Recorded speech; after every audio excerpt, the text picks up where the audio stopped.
বাচ্চারা তোমরা সবাই দাঁড়িয়ে যাও, কেউ ভুল করে ওই ঘরের কাছে যাবে না। আর হ্যাঁ, সব কয়টা ঘরে তালা লাগিয়ে দাও, এই ঘরগুলা সব আমার, কালকে এইগুলা বিক্রি করে দিব।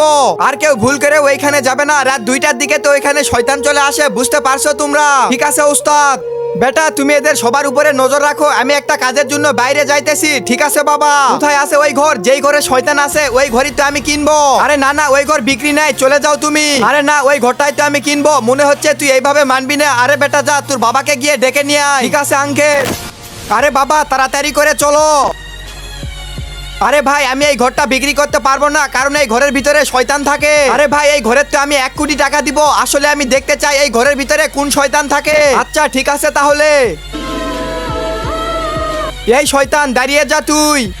আরে ভাই এইটা তো তোমার বাবা। আরে কি, তাড়াতাড়ি করে চলো। আরে বাবা তুমি এখন বলো, রাত 2টার দিকে সবাইকে ভয় দেখাও কেন তুমি? কারণ আমার তো ভয় দেখাইতে অনেক মজা লাগে।